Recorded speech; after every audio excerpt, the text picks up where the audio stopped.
Christ is risen. I was asked to give a short speech for the graduates and the parents, and I just want to say thank you to everyone at OCF and send my congratulations to the graduates and their families. I was very honored to be asked to participate in this. And as I was praying and thinking about what to say in this short speech, I wrote down a few brief reflections, and I'm just going to read them to you. And what came to my mind as I was praying and thinking about this was the state of our world and who you were called to be within it. As a graduate, as the future of our culture and society, what are the challenges that you will be facing? What is the vision set before you as you enter this next stage of your life? We live in a world that is increasingly blind to the romance of responsibility, blind to the majesty of orthodoxy, a world that is increasingly ignorant towards the blessedness of self-sacrifice, a world that is drowning itself in addictions of consumerism and technology. Who are we called to be amidst this dehumanization?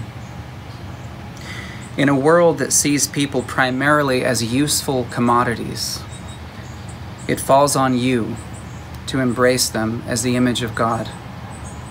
In a world that praises what is ugly and applauds the disturbed, it falls on you to uplift the beautiful and the true.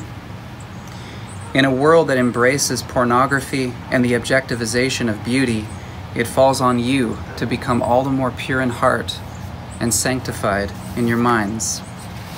In a culture that lauds narcissistic pleasures, it is your responsibility and privilege to live the sacrificial mystery of marriage or the angelic life of monasticism.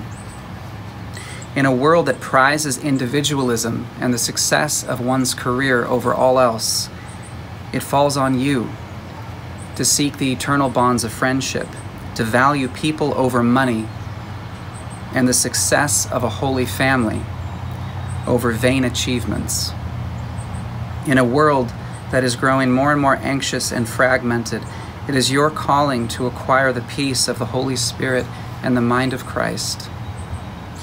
In a world that is falling further and further into despair, it falls on you to live the joy of the resurrection.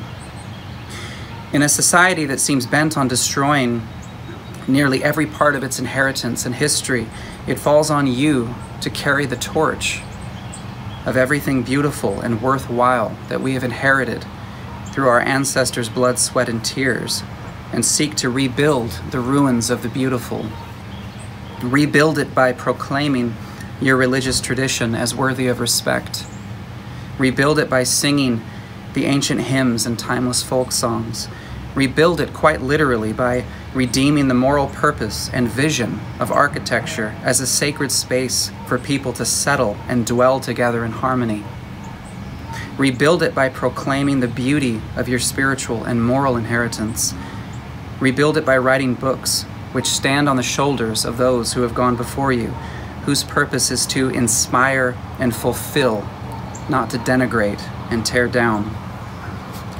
In a world that is obsessed with right and left party politics, it falls on you to walk the royal path and become peacemakers in these divisive times.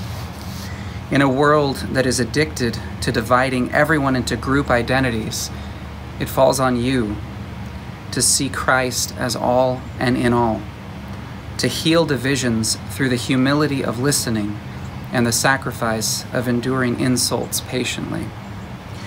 In an age when technology is transforming what it means to be human, it falls on you to reveal Christ as the revelation not only of God to man, but also the revelation of man to himself. Do you want freedom? Become accountable for your actions. Do you want joy? Learn to accept suffering. Do you want fulfillment? Learn to sacrifice. Do you want healthy relationships? Learn to forgive. Do you want your life to have meaning? Take up your cross. It is a comforting thought that each one of you was created for this moment in history. God bless you all, and congratulations. Our hearts are with you. Christ is risen.